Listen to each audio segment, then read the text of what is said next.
বন্ধুরা, আমার নাম ধীরাজ মজুমদার। আমি পেশায় একজন দর্জি দোকানবার। প্রতিদিন আমার দোকানে অনেক মানুষ আসত কাপড় চোপড় বানানোর জন্য। একদিন আমার দোকানে একটি সুন্দরী মেয়ে একটি দামি কাপড় নিয়ে আসলেন। আমি তার কাপড় খুব সুন্দর করে বানিয়ে দিলাম, আর তাতে সে অনেক খুশি হল, কারণ আমার বানানো কাপড়টা তার অনেক পছন্দ হয়েছিল।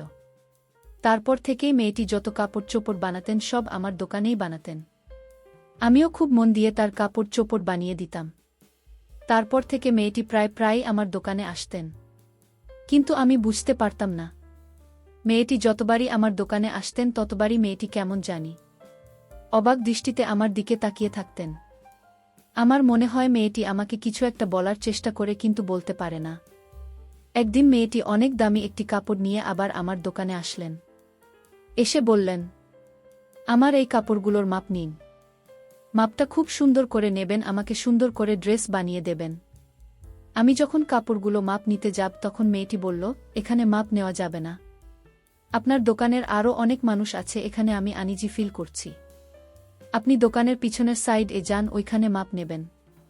আমি মেয়েটির কথায় সেখানে গেলাম, কিন্তু সেখানে যাওয়ার পর হঠাৎ এমন কিছু ঘটে গেল। বন্ধুরা, বাকিটা গল্পেই বলছি। আশা করি বন্ধুরা তোমরা আমার পুরো গল্পটি শুনবে, নিশ্চয়ই অনেক মজা পাবে। তাহলে চল বন্ধুরা, আর কথা না বাড়িয়ে মূল গল্পে চলে যাই। বন্ধুরা, আমি পেশায় একজন দর্জি দোকানদার। আমার ছোট্ট দোকানে আমি এমন সুন্দর সুন্দর পোশাকের ডিজাইন তৈরি করি যে শহরের মানুষ আমার কাজের প্রশংসা করে। আমার দোকানে সব সময় ক্রেতাদের ভিড় লেগে থাকে, এবং এই ব্যবসাতে আমি আমার পরিশ্রম আর সততার জোরে বেশ নাম করেছি। আমার দোকানটা কলকাতার এক ব্যস্ত বাজারের মাঝখানে। প্রতিদিন সকাল থেকে সন্ধ্যা পর্যন্ত আমি আর আমার কর্মচারীরা মিলে পোশাক সেলাই করি। আমার ডিজাইনের জন্য মানুষ দূর দূরান্ত থেকে আসে। আমার এক ভাই আছে যার জন্য আমি আরেকটা দোকান খুলে দিয়েছি। সে সেখানে কাজ শিখছে, আর আমি এখানে আমার কাজ নিয়ে ব্যস্ত থাকি।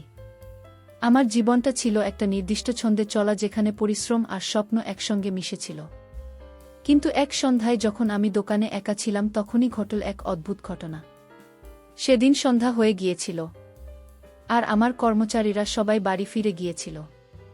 আমি দোকান বন্ধ করার আগে শেষ কিছু কাজ শেষ করছিলাম। হঠাৎ এক তরুণী দোকানে এলেন, তার হাতে একটি মূল্যবান কাপড় ছিল। আর তিনি আমার কাছে এসে বললেন, আমি আপনার কাজের খুব প্রশংসা শুনেছি। আমার এই কাপড় দিয়ে একটি বিশেষ ড্রেস বানাতে চাই। তিনি তার মোবাইলে একটি ডিজাইন দেখালেন এবং বললেন, আমার দিদির বিয়ের জন্য এই ড্রেসটা 3 দিনের মধ্যে চাই। আমি একটু চিন্তায় পড়লাম, কারণ 3 দিনে এমন জটিল ডিজাইন তৈরি করা সহজ নয়।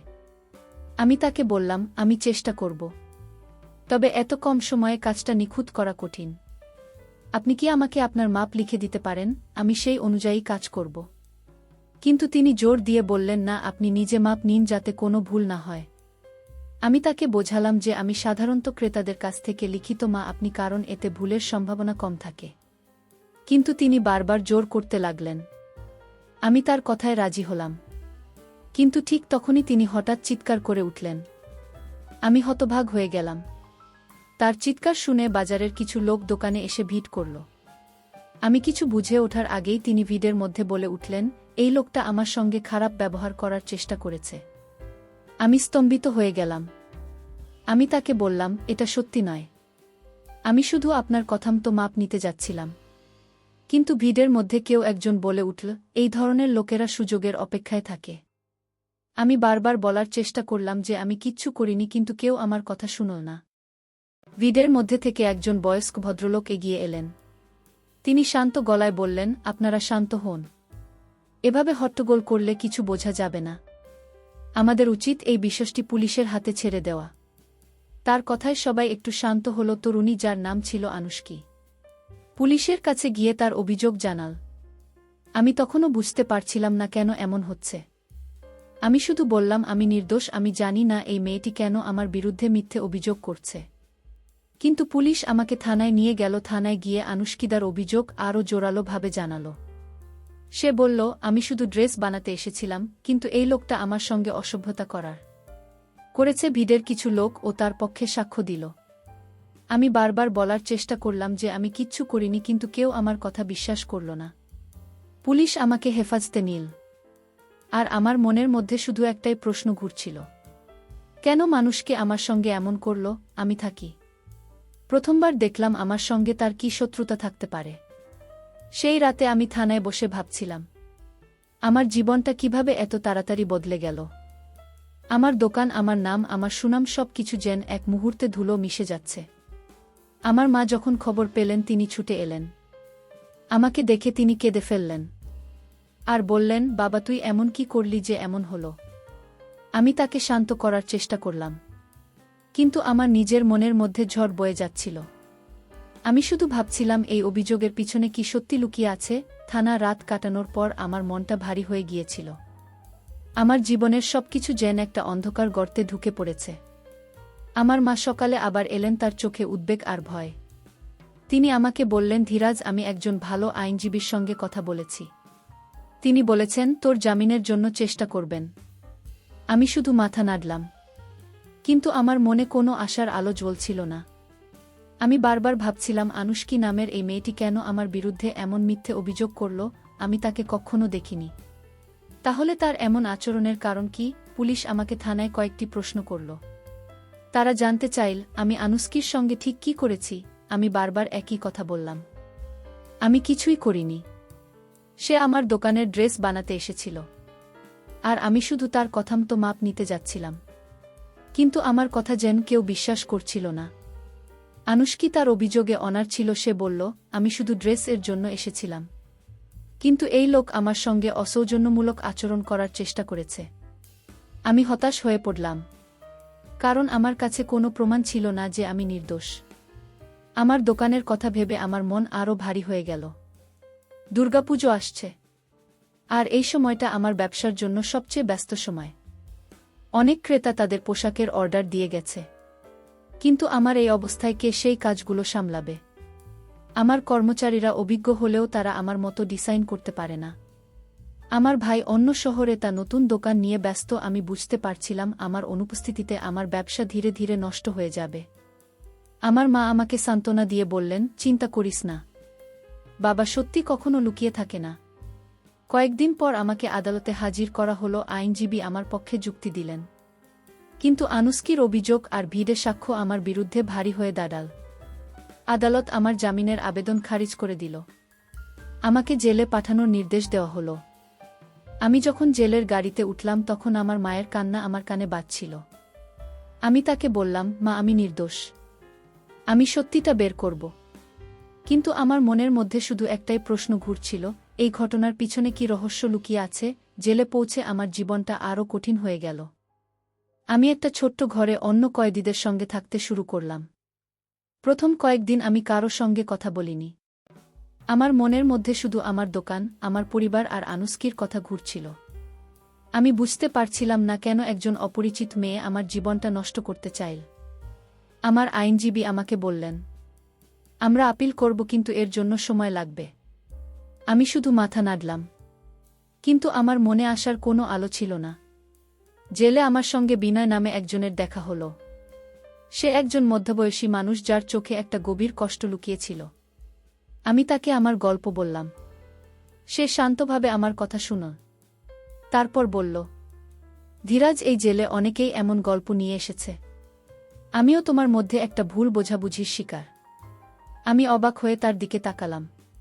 সে বলল, আমি একজন কামার ছিলাম। একদিন রাস্তায় একজন আহত লোককে সাহায্য করতে গিয়ে আমি নিজেই অভিযুক্ত হয়ে জেলে এলাম। তার গল্প শুনে আমার মন আরও ভারী হয়ে গেল। বিনো আমাকে বলল, ধীরাজ, এই দুনিয়ায় সত্যি খুঁজে পাওয়া কঠিন, কিন্তু হাল ছাড়লে চলবে না। তার কথা আমাকে একটু সাহস দিল। আমি ভাবলাম, আমি যদি সত্যিই নির্দোষ হই তাহলে একদিন না একদিন সত্যি বেরিয়ে আসবেই। আমি বিনয়কে বললাম, তুমি ঠিক বলেছ, আমি হাল ছাড়ব না। আমি জানতে চাই আনুষ্কি কেন আমার সঙ্গে এমন করল। বিনলি মৃদু হেসে বলল, ধীরাজ, ধৈর্য ধরো, সত্যি একদিন নিজেই সামনে চলে আসবে। রাতে জেলে ঠান্ডা মেঝেতে শুয়ে আমি আমার জীবনের কথা ভাবছিলাম। আমার মা, আমার দোকান, আমার স্বপ্ন সবকিছু যেন আমার হাত থেকে ছুটে যাচ্ছে। কিন্তু আমার মনের মধ্যে একটা জেদ জন্মে নিল। আমি সিদ্ধান্ত নিলাম, আমি এই রহস্যের উত্তর খুঁজব। আনুষ্কের এই আচরণের পিছনে কোনো কারণ আছে, আর আমি সেটা জানতেই হবে। জেলের দিনগুলো যেন একটা দীর্ঘ দুঃস্বপ্নের মতো কাটছিল। প্রতিদিন সকালে ঘুম ভাঙতেই আমার মনে পড়ত আমার দোকান, আমার মা আর আমার হারিয়ে যাওয়া জীবন। আমি বিনয়ের সঙ্গে বেশি সময় কাটাতে শুরু করলাম। তার গল্প আমাকে একটা অদ্ভুত সাহস দিচ্ছিল। সে আমাকে বলল, ধীরাজ, জেলে থাকা মানে জীবন থেমে যাওয়া নয়। তুই যদি মন থেকে হাল ছেড়ে দিস তাহলে সত্যিটা কখনো বেরোবে না। আমি তার কথায় প্রভাবিত হলাম এবং সিদ্ধান্ত নিলাম, আমি এখানে বসে থাকব না। আমি সত্যের খোঁজ করব। আমার আইনজীবী মাঝে মধ্যে আমার সঙ্গে দেখা করতে আসতেন। তিনি বললেন, আমরা তোমার কেসে নতুন প্রমাণ খুঁজছি, কিন্তু আনুশকের অভিযোগ খুব শক্ত, আর ভিডের সাক্ষ্য তোমার বিরুদ্ধে। আমি তাকে বললাম, আমি জানি আমি নির্দোষ। আমি শুধু জানতে চাই আনুশকি কেন আমার সঙ্গে এমন করল, তার পিছনে কি কোনো বড় কারণ আছে। আইনজীবী আমাকে শান্ত থাকতে বললেন, কিন্তু আমার মন শান্ত হচ্ছিল না। আমি জেলের মধ্যে থেকেও কিছু একটা করার উপায় খুঁজতে লাগলাম। একদিন আমার মা দেখা করতে এলেন। তিনি বললেন, ধীরাজ, তোর দোকানে এখন আর আগের মতো ক্রেতা আসে না। তোর কর্মচারীরা চেষ্টা করছে, কিন্তু তারা তোর মতো ডিজাইন করতে পারে না। আমার বুকটা ভারী হয়ে গেল। আমি জানতাম আমার অনুপস্থিতিতে ব্যবসা টিকিয়ে রাখা কঠিন। আমি মাকে বললাম, মা, তুমি আমার ভাইকে বলো সে যেন আমার দোকানটা দেখাশোনা করে। আর তুমি একটু খোঁজ নাও মানুষ কি নামের এই মেয়েটিকে, তার পিছনে কারা আছে। মা মাথা নাড়লেন, কিন্তু তার চোখে অসহায়তা দেখলাম। বিনো আমাকে একটা পরামর্শ দিল। সে বলল, তুই যদি সত্যিটা জানতে চাস তাহলে তোর মনকে শান্ত রাখতে হবে। এখানে অনেক কয়েদি আছে যারা বিভিন্ন জায়গা থেকে এসেছে, তাদের সঙ্গে কথা বল, হয়তো কেউ কিছু জানে। আমি তার কথা মেনে জেলের অন্য কয়েদিদের সঙ্গে কথা বলতে শুরু করলাম। একজন বয়স্ক কয়েদি যার নাম ছিল গৌরত আমাকে বলল, এই ধরনের ঘটনা অনেক সময় ব্যবসায়িক প্রতিদ্বন্দ্বিতার কারণে হয়। তুই তোর বাজারের অন্য দোকানদারদের কথা ভাব। কেউ কি তোর সুনামি ঈর্ষান্বিত ছিল? আমি ভাবতে লাগলাম, গৌরধের কথা আমার মনে ধরল। আমার বাজারে আরও কয়েকটি দর্জির দোকান ছিল এবং আমার ডিজাইনের জন্য আমার দোকানে ক্রেতার ভিড় বেশি হতো। হয়তো কেউ আমার ব্যবসা নষ্ট করতে চেয়েছে। আমি মাকে চিঠি লিখলাম যেন তিনি বাজারের অন্য দোকানদারদের সম্পর্কে খোঁজ নেন। আমি লিখলাম, মা দেখো, কেউ যদি আমার বিরুদ্ধে কোনো ষড়যন্ত্র করেছে তাহলে তার ক্লু পাওয়া যেতে পারে। আমার মন বলছিল আনুশকের এই অভিযোগের পিছনে কোনো বড় উদ্দেশ্য আছে। জেলে ভাগতে থাকতে আমি একটু একটু করে নিজেকে শক্ত করতে শুরু করলাম। আমি ভাবলাম, যদি আমি এখানে ভেঙে পড়ি তাহলে আমার পরিবারের কি হবে। আমার মা একা সব সামলাচ্ছেন, আমার ভাই তার নিজের দোকান নিয়ে ব্যস্ত। আমি বিনয়ের কাছ থেকে অনেক কিছু শিখছিলাম। সে আমাকে বলল, জীবনে অনেক সময় আমরা এমন পরিস্থিতিতে পড়ি যেখানে আমাদের দোষ না থাকলেও আমরা শাস্তি পাই, কিন্তু সত্যের জন্য লড়তে হলে মনকে শক্ত রাখতে হয়। আমি তার কথায় উৎসাহ পেলাম। একদিন গৌরদ আমাকে বলল, তুই যদি আনুশকির পটভূমি জানতে পারিস তাহলে হয়তো কিছু সূত্র পাবি। তুই তোর আইনজীবীকে বল তারা যেন আনুশকির পরিচয় খুঁজে বের করে। আমি আইনজীবীকে এই কথা জানালাম। তিনি বললেন, আমরা চেষ্টা করছি, কিন্তু আনুশকির সম্পর্কে খুব বেশি তথ্য পাওয়া যাচ্ছে না। সে বলছে সে অন্য শহর থেকে এসেছিল। আমার মনে হলো মানুষ কি যেন ইচ্ছাকৃতভাবে তার পরিচয় লুকিয়ে রেখেছে। আমি সিদ্ধান্ত নিলাম, আমি যেভাবেই হোক এই রহস্যের জট খুলব। জেলের দিনগুলো কাটতে লাগল, কিন্তু আমার মনের জেদ কমল না। আমি প্রতিদিন নিজেকে বলতাম, আমি নির্দোষ আর আমি এই অবিচারের বিরুদ্ধে লড়ব। আমার মা আমাকে দেখতে এলে আমি তাকে বললাম, মা, তুমি হাল ছেড়ো না। আমি জানি আমার সঙ্গে এমন কেন হলো। তার উত্তর আমি পাবই। জেলের দিনগুলো কাটতে লাগল, কিন্তু আমার মনের অস্থিরতা কম ছিল না। প্রতিটি দিন আমার কাছে যেন একটা যুগের মতো মনে হচ্ছিল। আমি বিনা আর গৌরদের সঙ্গে বেশি সময় কাটাতাম। তাদের গল্প আমাকে বুঝিয়েছিল যে জীবনে অনেক সময় নিরপরাধ মানুষও অবিচারের শিকার হয়। কিন্তু আমি ঠিক করেছিলাম, আমি শুধু অপেক্ষা করব না, আমি সত্যের পিছনে ছুটব। আমি বিনয়কে বললাম, আমি জানতে চাই মানুষ কিরে, এই অভিযোগের পিছনে কি উদ্দেশ্য লুকিয়ে আছে। আমি তাকে চিনি না, তাহলে কেন সে আমার জীবন নষ্ট করতে চাইল। একদিন আমার আইনজীবী দেখা করতে এলেন। তিনি বললেন, ধীরাজ, আমরা আনুশকির পটভূমি খুঁজছি, কিন্তু তার সম্পর্কে খুব বেশি তথ্য পাওয়া যাচ্ছে না। সে বলছে সে অন্য শহর থেকে এসেছিল। আমি তাকে বললাম, আপনি আমার বাজারের অন্য দোকানদারদের সম্পর্কে খোঁজ নিন। আমার মনে হয় এর পিছনে কোনো ব্যবসায়িক ষড়যন্ত্র থাকতে পারে। আইনজীবী মাথা নাড়লেন এবং বললেন, আমরা চেষ্টা করব, তুই শান্ত থাক। কিন্তু শান্ত থাকা আমার পক্ষে কঠিন ছিল। আমার মা আবার দেখা করতে এলেন। তিনি আমাকে বললেন, ধীরাজ, আমি বাজারে খোঁজখবর নিয়েছি। তোর দোকানের পাশে শুভঙ্কর নামের এক দর্জি এখন অনেক বড় ব্যবসা করছে। তোর গ্রেফতারের পর থেকে তার দোকানে ক্রেতার ভিড় বেড়েছে। আমার মনটা খোঁজ করে উঠল। আমি ভাবলাম শুভঙ্কর দিয়ে আমার বিরুদ্ধে কিছু করতে পারে। আমি মাকে বললাম, মা, তুমি শুভঙ্করের দোকানে একটু নজর রাখো, দেখো তার কথাবার্তায় কিছু সন্দেহজনক মনে হয় কিনা। মা চিন্তিত মুখে মাথা নাড়লেন। জেলে থাকতে থাকতে আমি একটা জিনিস শিখলাম। ধৈর্য। বিনা আমাকে বলল, ধীরাজ, তুই যদি রাগ আর হতাশার মধ্যে ডুবে থাকিস তাহলে নিজের ক্ষতি করবি, তুই মন শক্ত রাখ আর সুযোগের অপেক্ষা কর। আমি তার কথা মেনে নিজেকে নিয়ন্ত্রণ করতে শুরু করলাম। আমি জেলের অন্য কয়েদিদের সঙ্গে আরও কথা বললাম। একজন কয়েদি, যার নাম ছিল কুলাল, আমাকে বলল, আমি কলকাতার বাজারে কাজ করতাম। তোর বাজারে শুভঙ্করকে আমি চিনি, সে খুব চালাক লোক, তুই তার দিকে নজর রাখ। আমার সন্দেহ আরও বাড়ল। আমি আমার আইনজীবীকে চিঠি লিখে বললাম, শুভঙ্কর নামের এক দর্জির সম্পর্কে খোঁজ নিন। আমার মনে হয় সে আমার বিরুদ্ধে কিছু করতে পারে। আমি জানতাম এটা শুধু অনুমান, কিন্তু আমার কাছে আর কোনো পথ ছিল না। আমি জেলের মধ্যে বসে শুধু চিঠির মাধ্যমে বাইরের জগতের সঙ্গে যোগাযোগ করতে পারতাম। আমার মন বলছিল, শুভঙ্কর যদি এর পিছনে থাকে তাহলে আনুষ্কি তার সঙ্গে কিভাবে জড়িত। আমি এই প্রশ্নের উত্তর খুঁজতে লাগলাম।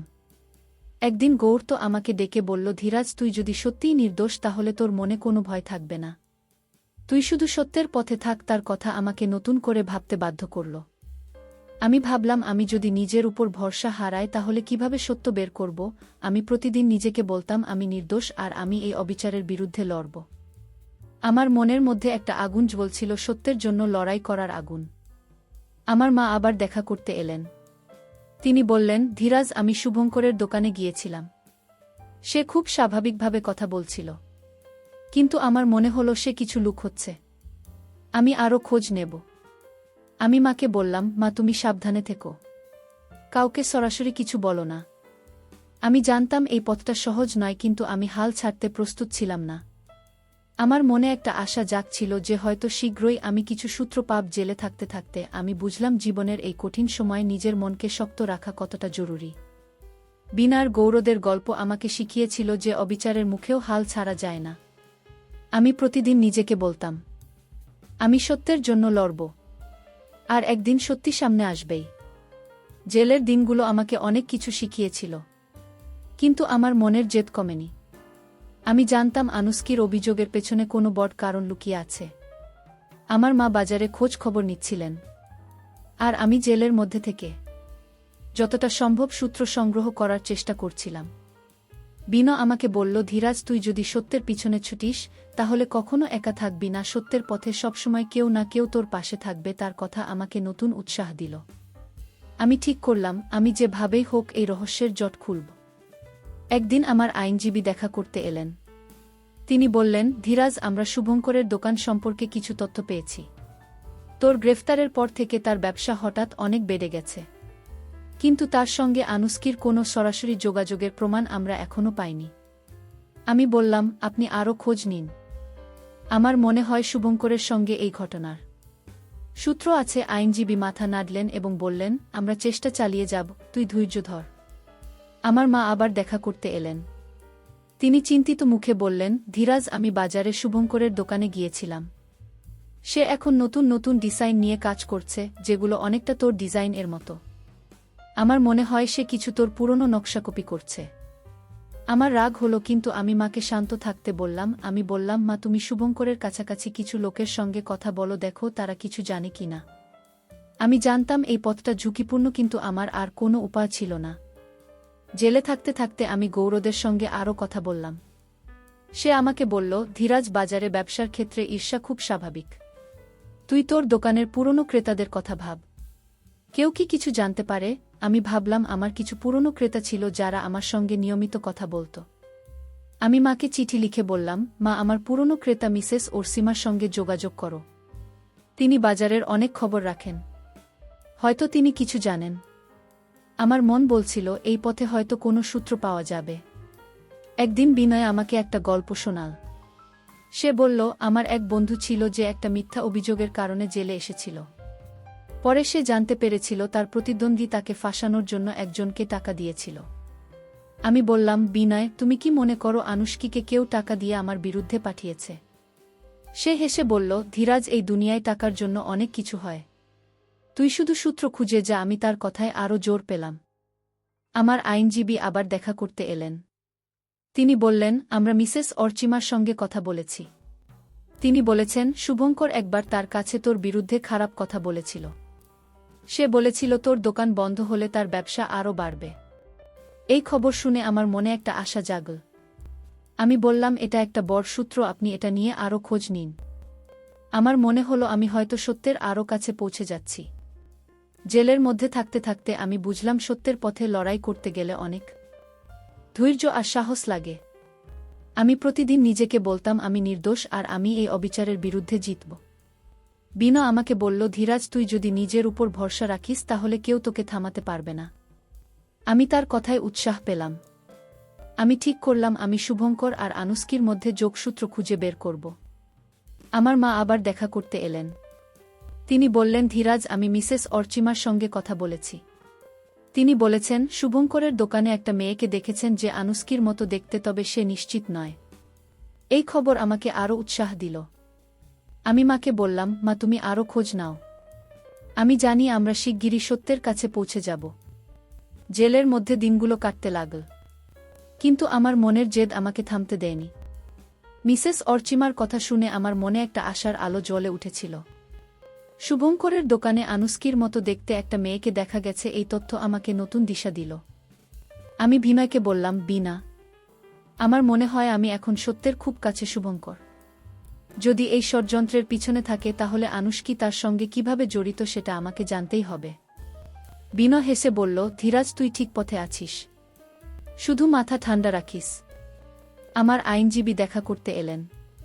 তিনি বললেন, ধীরাজ, আমরা শুভঙ্করের দোকানের কিছু কর্মচারীর সঙ্গে কথা বলেছি। তারা বলেছে শুভঙ্কর তোর দোকান বন্ধ হওয়ার পর খুব খুশি ছিল। সে তার কাছের লোকদের বলেছে এখন তার ব্যবসা আরও বাড়বে। আমি বললাম, এটা তো বোঝাই যাচ্ছে শুভঙ্করের এতে লাভ হয়েছে, কিন্তু আনুষ্কির সঙ্গে তার কি সম্পর্ক? আইনজীবী বললেন, আমরা এখনও সেটা নিশ্চিত করতে পারিনি, তবে আমরা খোঁজ চালিয়ে যাচ্ছি। আমি তাকে বললাম, আপনি আনুষ্কির পরিবারের খোঁজ নিন, হয়তো সেখানে কিছু সূত্র পাওয়া যাবে। আমার মা আবার দেখা করতে এলেন। তিনি বললেন, ধীরাজ, আমি মিসেস অর্চিমার সঙ্গে আরও কথা বলেছি। তিনি বলেছেন, আনুষ্কির মতো দেখতে মেয়েটিকে শুভঙ্করের দোকানে একাধিকবার দেখা গেছে, তবে সে কখনো বেশিক্ষণ থাকিনি। আমার মনের সন্দেহ আরও বাড়ল।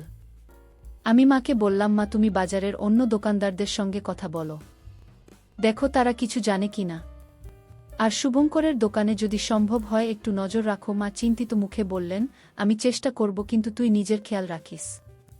জেলে থাকতে থাকতে আমি গৌরদের সঙ্গে আরও গভীরভাবে কথা বললাম। সে আমাকে বলল, ধীরাজ, ব্যবসায়ীর ঈর্ষা অনেক কিছু করিয়ে দেয়া। আমি নিজেও এক সময় বাজারে কাজ করতাম। আমি জানি কেউ যদি তোর সুনাম নষ্ট করতে চায় তাহলে তারা যে কোনো উপায়ে চেষ্টা করবে। আমি বললাম, গৌরদা, আমার মনে হয় শুভঙ্কর আমার বিরুদ্ধে কিছু করেছে, কিন্তু আমার কাছে কোনো প্রমাণ নেই। গৌরদা বলল, প্রমাণ পেতে সময় লাগে। তুই তোর মাকে বল তারা যেন শুভঙ্করের কাছের লোকদের সঙ্গে কথা বলে। আমি মাকে আর একটা চিঠি লিখলাম। আমি লিখলাম, মা, তুমি শুভঙ্কর এর দোকানে যারা কাজ করে তাদের সঙ্গে সাবধানে কথা বলো। কেউ যদি কিছু জানে তাহলে হয়তো আমরা একটা বড় সূত্র পাব। আমি জানতাম এই কাজটা ঝুঁকিপূর্ণ, কিন্তু আমার আর কোনো পথ ছিল না। আমার মন বলছিল আনুষ্কি শুধু একা এই কাজ করেনি, তার পিছনে কেউ আছে, আর সেই কেউ হয়তো শুভঙ্কর। আমি প্রতিদিন নিজেকে বলতাম, আমি সত্যের জন্য লড়ব আর আমি হাল ছাড়ব না। একদিন বিনা আমাকে বলল, ধীরাজ, তুই যদি সত্যের পেছনে থাকিস তাহলে তোর মন শান্ত রাখতে হবে। রাগ আর হতাশা তোকে দুর্বল করবে। আমি তার কথা মেনে নিজেকে নিয়ন্ত্রণ করতে শুরু করলাম। আমি জেলের মধ্যে থেকেও আমার মনকে সক্রিয় রাখলাম। আমি অন্য কয়েদিদের সঙ্গে কথা বলে জানার চেষ্টা করলাম তারা বাজারের কাউকে চেনে কিনা। একজন কয়েদি বলল, আমি শুভঙ্করের দোকানের কাছে একটা চায়ের দোকানে করতাম। সে প্রায় একটা মেয়ের সঙ্গে কথা বলত, কিন্তু আমি তার নাম জানি না। আমার মনে হলো এটা হয়তো আনুষ্কি। আমার আইনজীবী আবার দেখা করতে এলেন। তিনি বললেন, ধীরাজ, আমরা শুভঙ্করের একজন পুরনো কর্মচারীর সঙ্গে কথা বলেছি। সে বলেছে শুভঙ্কর একবার তার দোকানে একজন মেয়েকে তার দোকানে রেখেছিল। আর তারা গোপনে কিছু কথা বলেছিল। সে নিশ্চিত নয়, তবে মেয়েটির চেহারা আনুষ্কির মতো ছিল। এই খবর শুনে আমার মনে একটা আশা জাগল। আমি বললাম, এটা একটা বর সূত্র, আপনি এই কর্মচারীকে আরও প্রশ্ন করুন। আমি জানতাম আমি এখন সত্যের খুব কাছে। জেলের রাতগুলো কাটতে লাগল, কিন্তু আমার মনের আগুন জ্বলতে থাকল। আমি প্রতিদিন ভাবতাম আমি নির্দোষ আর আমি এই অবিচারের বিরুদ্ধে জিতব। আমি বিনাকে বললাম, বিনা, আমি মনে মনে জানি আমি শিগগির সত্য বের করব। সে হেসে বলল, ধীরাজ, তোরে যে দিতি তোকে জিতিয়ে দেবে। জেলের দিনগুলো আমাকে কঠিন করে তুলেছিল, কিন্তু আমার মনের জেদ আমাকে এগিয়ে যেতে বাধ্য করছিল। শুভঙ্করের দোকানে আনুষ্কির মতো দেখতে একজন মেয়েকে দেখা গেছে, এই তথ্য আমাকে নতুন আশা দিয়েছিল। আমি বিনাকে বললাম, বিনা, আমি এখন নিশ্চিত শুভঙ্করের ষড়যন্ত্রের পিছনে আছে। আমাকে শুধু একটা প্রমাণ করতে হবে। বিনা মৃদু হেসে বলল, ধীরাজ, তুই সত্যের পথে আছিস, কিন্তু সাবধানী এগো। শুভঙ্কর যদি এত চালাক হয় তাহলে সে সহজে ধরা দেবে না। আমার আইনজীবী দেখা করতে এলেন। তিনি বললেন, ধীরাজ, আমরা শুভঙ্করের পুরনো কর্মচারীর সঙ্গে আরও কথা বলেছি। সে বলেছে শুভঙ্কর একবার তার দোকানে একজন মেয়ের সঙ্গে গোপনে কথা বলছিল, আর সেই মেয়েটির চেহারা আনুষ্কির মতো ছিল। সে আরও বলেছে শুভঙ্কর তাকে বলেছিল, এই কাজ হয়ে গেলে আমার ব্যবসা আরও বাড়বে। আমার মনটা উত্তেজনায় ভরে গেল। আমি বললাম, এটা একটা বড় প্রমাণ। আপনি এই কর্মচারীকে আদালতে সাক্ষী হিসেবে দর করান। আইনজীবী বললেন, আমরা চেষ্টা করছি, কিন্তু তাকে রাজি করানো কঠিন, সে ভয় পাচ্ছে। আমার মা আবার দেখা করতে এলেন। তিনি বললেন, ধীরাজ, আমি বাজারের একজন চায়ের দোকানের মালিকের সঙ্গে কথা বলেছি। সে বলেছে শুভঙ্কর প্রায় একটা মেয়ের সঙ্গে তার দোকানে চা খেতে আসত। এই মেয়েটির চেহারা আনুষ্কির মতো। আমি মাকে বললাম, মা, তুমি এই চায়ের দোকানের মালিককে বল যদি সম্ভব হয় তিনি যেন আমার আইনজীবীর সঙ্গে কথা বলেন। এটা আমার কিসের জন্য খুব গুরুত্বপূর্ণ। মা মাথা নাড়লেন, কিন্তু আমি তার চোখে চিন্তার ছায়া দেখলাম। জেলে থাকতে থাকতে আমি গোর্দের সঙ্গে আরও কথা বললাম। সে বলল, ধীরাজ, তুই যদি শুভঙ্করের বিরুদ্ধে প্রমাণ জোগাড় করতে পারিস তাহলে তোর কেস অনেক শক্ত হবে। কিন্তু তুই একটা জিনিস মনে রাখ, এই ধরনের লোকেরা খুব চালাক। তারা কখনো সহজে ধরা দেয় না। আমি বললাম, গোর্ডা, আমি জানি এটা সহজ হবে না, কিন্তু আমি হাল ছাড়ব না। গৌড হেসে বলল, থরে যেদি তোকে জিতিয়ে দেবে। আমি আমার আইনজীবীকে আরেকটা চিঠি লিখলাম। আমি লিখলাম, আপনি চায়ের দোকানের মালিকের সঙ্গে কথা বলুন, আর শুভঙ্করের দোকানের কাছাকাছি যদি কোনো সিসিটিভি ফুটেজ পাওয়া যায় তাহলে সেটা দেখুন। হয়তো সেখানে আনুষ্কির কোনো ছবি থাকতে পারে।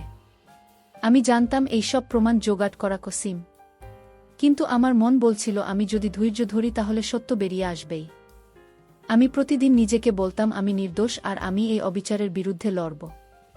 একদিন বিনা আমাকে বলল, ধীরাজ, তুই যদি সত্যের জন্য লড়তে চাস তাহলে তোর মনকে শক্ত রাখতে হবে। এই জেলে অনেকে এসেছে যারা নির্দোষ ছিল, কিন্তু তারা হাল ছেড়ে দিয়েছে। তুই তাদের মতো হবে না। আমি তার কথায় আরও উৎসাহ পেলাম। আমি বললাম, বিনা, আমি হাল ছাড়ব না। আমি জানি আমার সঙ্গে যা হয়েছে তার পেছনে একটা বড় কারণ আছে। আমি সেটা বের করব। বিনয় মৃদু হেসে বলল, থরে যেদি তোকে সামনে এগিয়ে নিয়ে যাবে। আমার মা আবার দেখা করতে এলেন। তিনি বললেন, ধীরাজ, আমি চায়ের দোকানের মালিকের সঙ্গে কথা বলেছি। সে বলেছে সে শুভঙ্কর আর আনুষ্কির মতো দেখতে একজন মেয়েকে একসঙ্গে দেখেছে। সে আমার কথা শুনে তোর আইনজীবীর সঙ্গে কথা বলতে রাজি হয়েছে। এই খবর শুনে আমার মনে একটা বড় আশা জাগল। আমি মাকে বললাম, মা, তুমি লোকটির সঙ্গে যোগাযোগ রাখো। এটা আমার কেসের জন্য খুব গুরুত্বপূর্ণ। আমি জানতাম আমি এখন সত্যের খুব কাছে। জেলের মধ্যে থাকতে থাকতে আমি বুঝলাম সত্যের জন্য লড়াই করতে গেলে অনেক বাধা বেরোতে হয়, কিন্তু আমার মন বলছিল আমি ঠিক পথে আছি। আমি প্রতিদিন নিজেকে বলতাম আমি নির্দোষ আর আমি এই অবিচারের বিরুদ্ধে লড়ব। জেলের শেষ দিনগুলোতে আমার মনে একটা নতুন আশা জেগেছিল। চায়ের দোকানের মালিকের কথা আমাকে সত্যের আরও কাছে নিয়ে গিয়েছিল। আমি বিনয়কে বললাম, বিনা, আমি এখন নিশ্চিত শুভঙ্কর আর আনুষ্কির মধ্যে একটা যোগসূত্র আছে। আমাকে শুধু এটা প্রমাণ করতে হবে। বিনয় হেসে বলল, ধীরাজ, তোর যেদি তোকে এতদূর এনেছে তুই এখন হাল ছাড়িস না। আমি তার কথায় আরও উৎসাহ পেলাম। আমি জানতাম আমার জীবনের সবচেয়ে বড় রহস্যের উত্তর পেতে চলেছি। আমার আইনজীবী দেখা করতে এলেন। তিনি বললেন, ধীরাজ, আমরা চায়ের দোকানের মালিকের সঙ্গে কথা বলেছি। সে আদালতে সাক্ষী দেওয়ার জন্য রাজি হয়েছে। সে বলেছে সে শুভঙ্কর আর আনুষ্কিকে একসঙ্গে দেখেছে, আর শুভঙ্কর আনুষ্কিকে কিছু টাকা দিতে দেখেছে। আমার মনটা উত্তেজনায় ভরে গেল। আমি বললেন, এটা আমার কেসের জন্য বড় প্রমাণ। আপনি এটা নিয়ে আদালতে যান। আইনজীবী বললেন, আমরা নতুন করে আপিল করব, তুই শান্ত থাক। আমি জানতাম। আমি এখন সত্যের খুব কাছে। আমার মা দেখা করতে এলেন। তিনি বললেন, ধীরাজ, আমি মেসেজ ওর চিমার সঙ্গে আরও কথা বলেছি। তিনি বলেছেন, শুভঙ্কর একবার তার কাছে বলেছিল, ধীরাজের দোকান বন্ধ হলে আমার ব্যবসা দ্বিগুণ হবে। তিনি আরও বলেছেন, শুভঙ্কর একটা মেয়েকে তার দোকানে নিয়ে এসেছিল যে আনুষ্কির মতো দেখতে। আমি মাকে বললাম, মা, তুমি তো থামার আইনজীবীকে দাও, এটা আমার কেসকে আরও শক্ত করবে। মা মাথা নাড়লেন, আর আমি তার চোখে একটা আশার আলো দেখলাম। আদালতে নতুন শুনানি দিন এলো। আমার আইনজীবী চায়ের দোকানের মালিক আর মিসেস অর্চিমা সাক্ষ্য পেশ করলেন। তারা দুজনেই বললেন, শুভঙ্কর আর আনুষ্কির মধ্যে যোগাযোগ ছিল। চায়ের দোকানের মালিক বললেন, আমি শুভঙ্করকে আনুষ্কির মতো একজন মেয়েকে টাকা দিতে দেখেছি। তারা গোপনে কথা বলছিল। এই সাক্ষ্য শুনে আদালতের পরিবেশ বদলে গেল। বিচারক নির্দেশ দিলেন, শুভঙ্করকে জিজ্ঞাসাবাদ করা হোক। আমার মনে একটা শান্তি এলো, কারণ আমি জানতাম সত্য এখন বেরিয়ে আসবে। শুভঙ্করকে যখন আদালতে আনা হলো, সে প্রথমে সব কিছু অস্বীকার করল। কিন্তু চায়ের দোকানের মালিকের সাক্ষ্য আর মিসেস অর্চিমার বক্তব্যের পর চাপে পড়ে গেল সে। অবশেষে স্বীকার করল, সে তার ব্যবসা বাড়ানোর জন্য আনুষ্কিকে টাকা দিয়েছিল, যাতে সে আমার বিরুদ্ধে মিথ্যা অভিযোগ করে।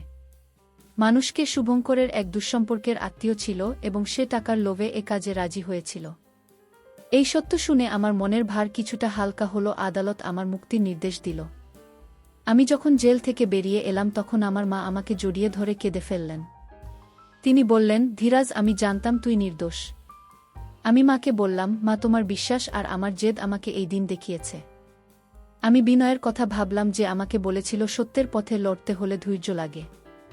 আমি তার কথার সত্যতা বুঝতে পেরেছিলাম। বাইরে বেরিয়ে আমি দেখলাম আমার দোকানটা প্রায় বন্ধ হয়ে গেছে।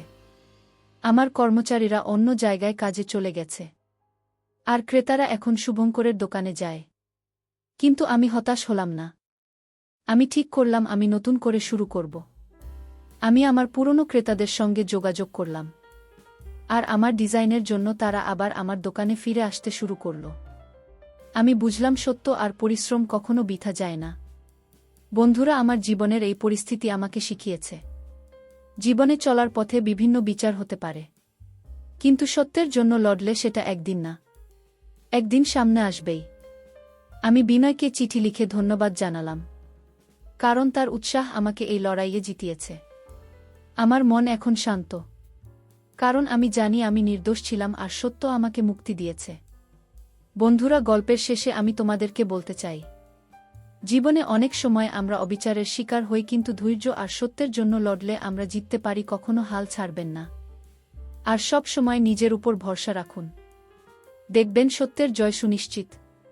বন্ধুরা, গল্পটি যদি তোমাদের ভালো লাগে তাহলে লাইক, শেয়ার এবং সাবস্ক্রাইব করে পাশে থেকো। আর বন্ধুরা, তোমরা এতক্ষণ ধৈর্য ধরে আমার গল্পটি শোনার জন্য তোমাদের সবাইকে অসংখ্য ধন্যবাদ।